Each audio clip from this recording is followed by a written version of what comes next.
Now, it may be a surprise to many people, but I like to play Total War games. I know it's shocking.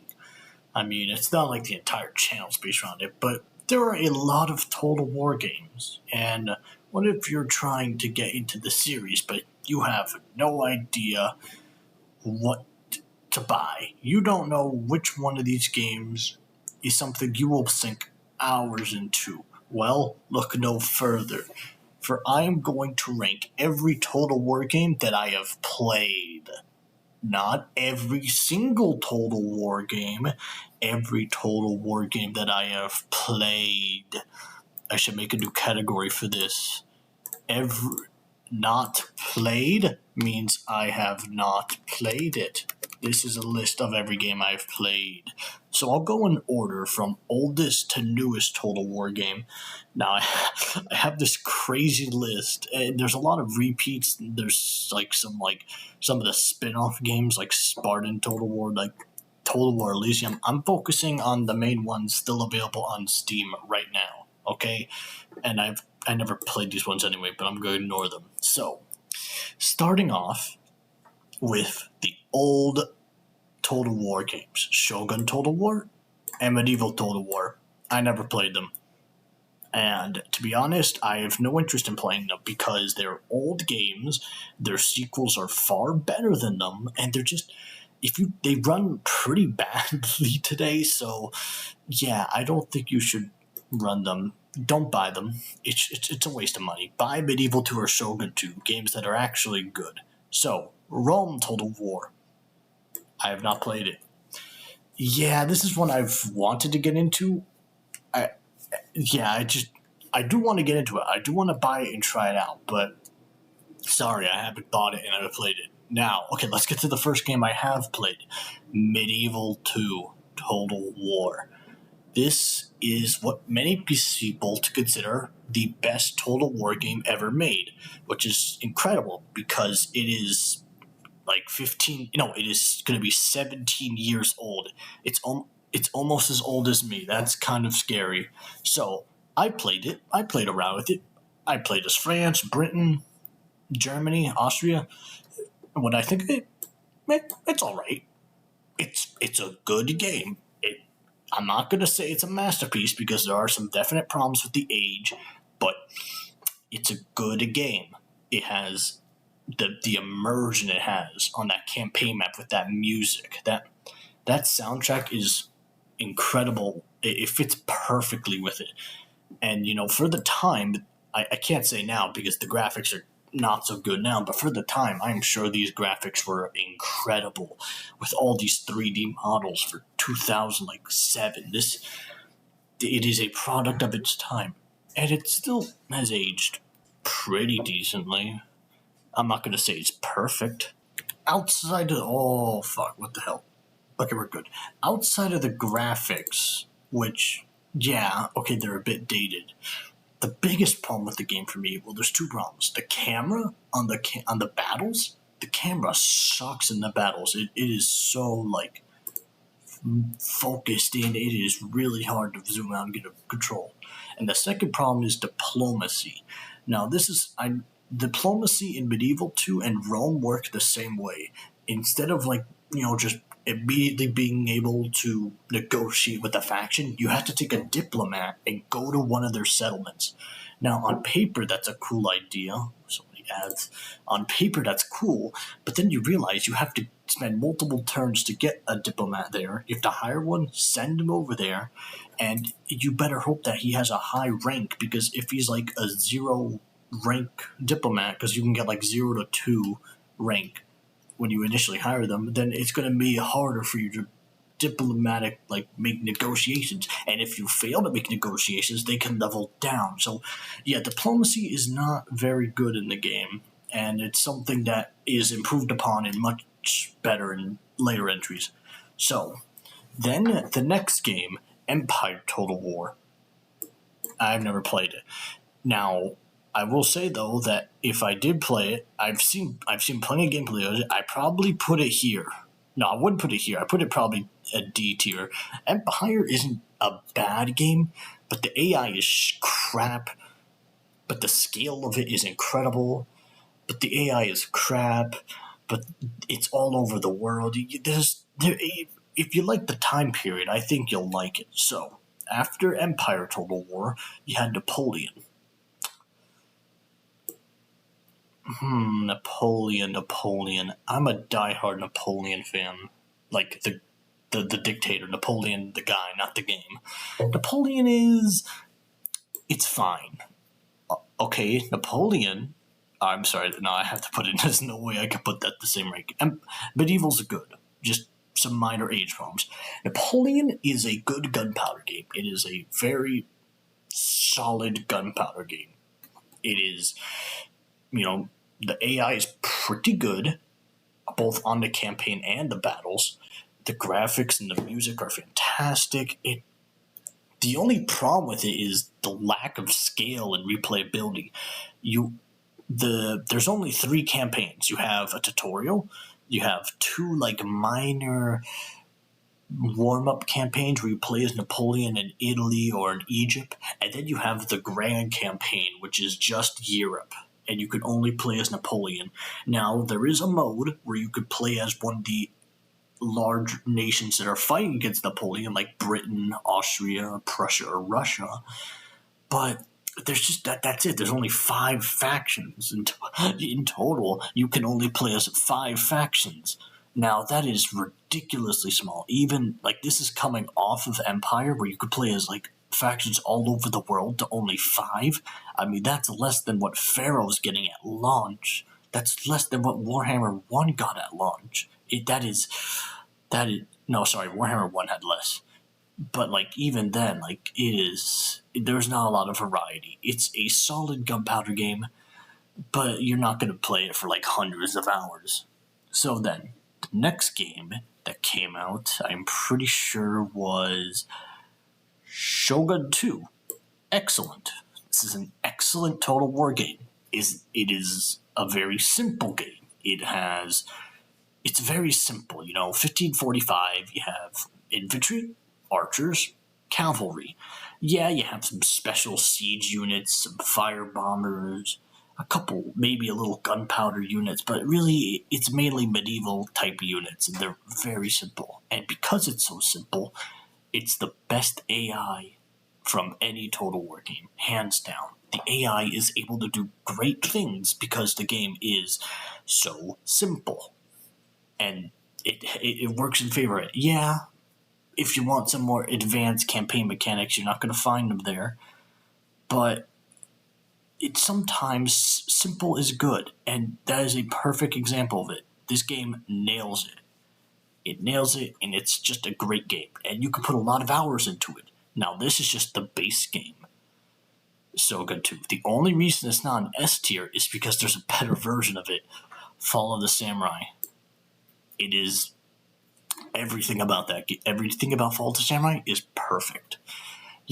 Yeah, it's a Civil War simulator, but it works because the gunpowder. It's the best gunpowder game Total War has ever had.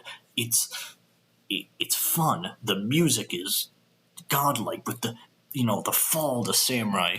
You can either choose as a Japanese clan that is for change, down with the old ways, now the new ways, we must adapt or die, join the Empire, get the gunpowder, the more advanced units to obliterate infantry, or maybe you're part of the shogunate and you want to keep the old ways around still. You don't want to fall to Western powers and what they have. It's very interesting, and it's an interesting time period, and again, it's just better than Shogun 2. It is a great game. So yeah, this one, you should.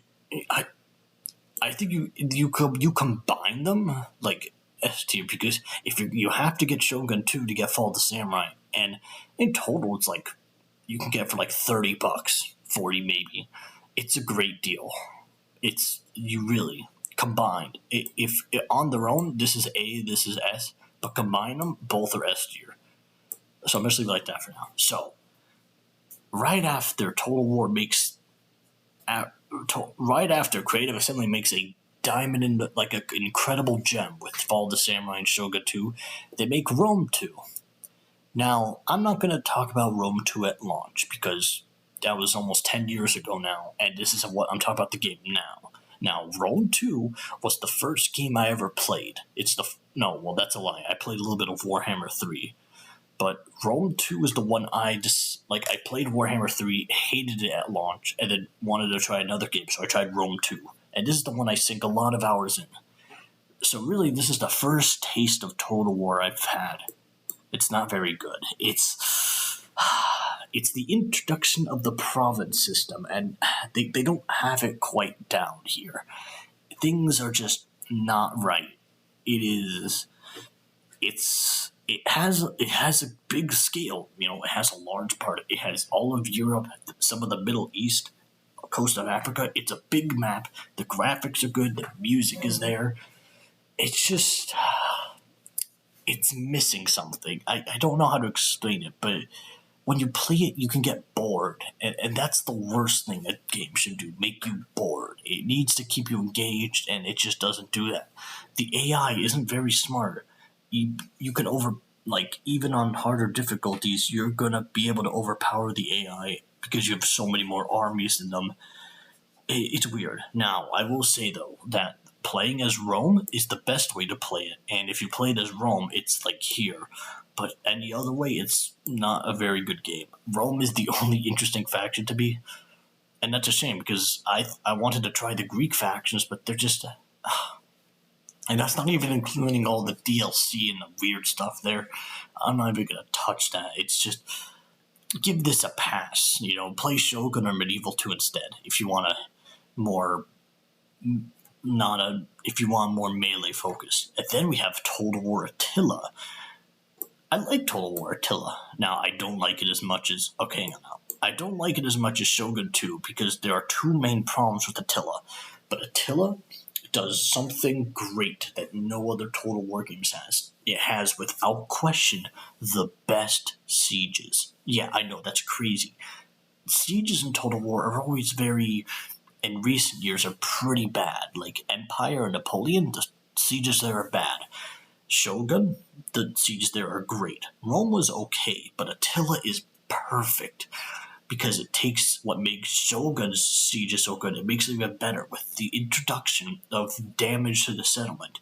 The enemy can attack the settlement, burn it to the ground, and make the units that are defending weaker with lower morale and lower melee attack and defense. But when you occupy said settlement, you're going to have to repair all that. So do you burn the settlement to the ground? Or do you try and and focus on just breaking through with your armies? It's excellent in that regard, the sieges. All the battles are really good. Diplomacy is okay. It's alright. The graphics, the two big problems. Graphics and campaign AI. Now, the graphics on the main game, on the battle maps, they're great. But the campaign, it lags. It fucking lags. It doesn't run well on the campaign map. Now, I'm sure if you download a community patch, it'll fix it, but it doesn't work well. The second problem is a much bigger one, and that's the AI. The campaign AI, they don't really build empires. They just kind of go around, raid stuff, burn it to the ground. But the whole point of the game is the Roman Empire is falling apart. And now the barbarians are going to build their own kingdoms. But no, they don't. They just burn everything to the ground. It kind of takes away the immersion of it, It's still a very good game in terms of the battles, and that's the most important part.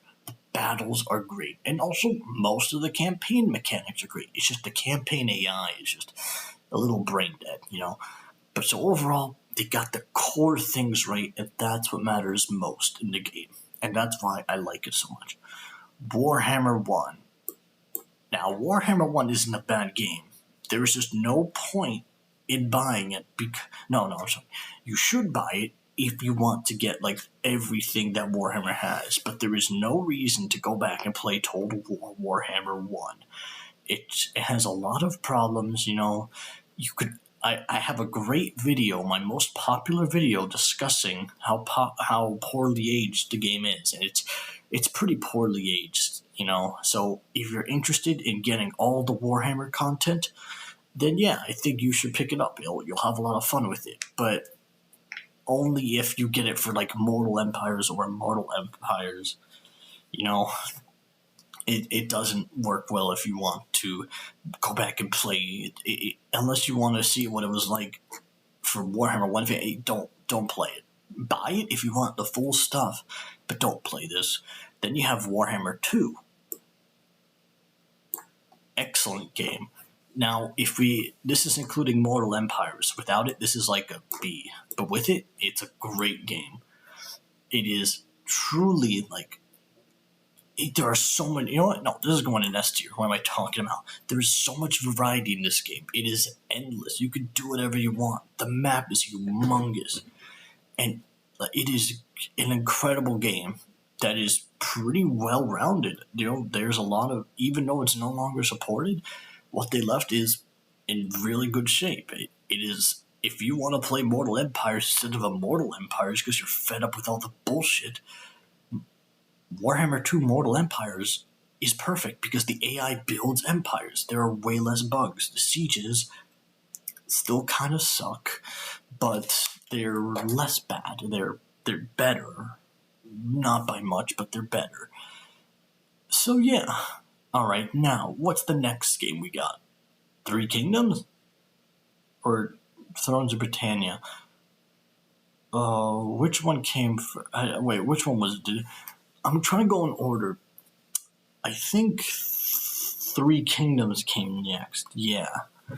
Three Kingdoms came. Now, Three Kingdoms is... I want to put it higher, but I can't. It's not a bad game. I can see why people like it. The grand scale of it is great. Graphics, great. Music, sound design, UI, it's great. There are maybe a bit too many campaign mechanics, and some of them are pointless, but most of them are relevant. I just don't like the fact that it's like they tried to do the grand duel things like with Warhammer 2, where you have powerful lords that could decimate an army. Oh, jeez. Sorry about that. Now, they have like powerful generals that could decimate whole armies, and the actual units that make up the army are kind of like feel less impactful. Now, there is a mode that could switch it, so where it's like the normal way, where you have a normal general with normal bodyguards and all that, but it's missing something. If I had to describe it, like, if you want to beat the game, it is a long campaign, and it can get kind of boring, which is a shame, because diplomacy is, like, the best ever. Okay, this is the best diplomacy in any Total War game, and it just... something's missing with it. I don't know how to explain it. It gets boring after a while, and there are a lot of factions, but they all kind of play the same because they're all the same units. You get all the same units from the start. The only difference is like some campaign mechanics, and maybe you have bonuses for certain units. That's really it. It's kind of a shame. It really is, because I want to like the game more than I do. Okay, Thrones of Britannia. Never buy. I've never played it, but you should never buy it because it is a reskin of Total War Attila, but worse. It's just the campaign mechanics are bad. The map looks ugly. The units are stupid. It's just the AI is stupid. It's not a good game. There is one good thing about it though. The sieges are actually really good. They're not as good as Attila or Shogun, but they're like very good sieges. And if you wanted to... well, there's no point in buying it, because if you wanted to play a good siege game, you play Shogun 2 or Attila. This game is pointless. It doesn't do anything good, and the one thing it's good at is overshadowed by two much better games. So yeah, never buy it. Troy Total War. Now, I haven't played this, but I'm tempted to put it in D or C, because this game is not well received at all. It is very scrutinized. This was CA's new studio, CA Sophia. This is the first game they make, and for their first game, I'll give them a little slack. The campaign looks the campaign map looks great. The graphics are great. The UI is a little messy, but it gets the job done. The diplomacy is excellent, with like the 5 main resources you have to trade. That is good. Unfortunately, the whole Trojan War aspect is a complete joke, and the battles are boring. They're so boring. So yeah, I would put this in not played, but really, it's D tier. I've seen gameplay. It looks so boring, and it's the shame that Total War Pharaoh is based off the same engine, and that's a big red flag right there. It's not a bad thing that they're using the same mechanics as Troy. Rome Empire 2. Napoleon and Empire. Rome 2, Attila, Shogun, Shogun 2, Warhammer 1, Warhammer 2, Warhammer 3, Attila, and Britannia. They like to reuse stuff. I get it. They really do. The problem is they reuse the good things for the most part. Here, it looks like they're just making another game, but just changing the skin around, It's a real shame because I was tempted to buy it because I love the Trojan War, but it doesn't look well. The fact you can piece out of the Trojan War is so stupid. That's the stupidest thing I've ever heard. So, where do we go from here? We have another game, of course. Warhammer 3. Where do I put you? Oh, Warhammer 3. Huh?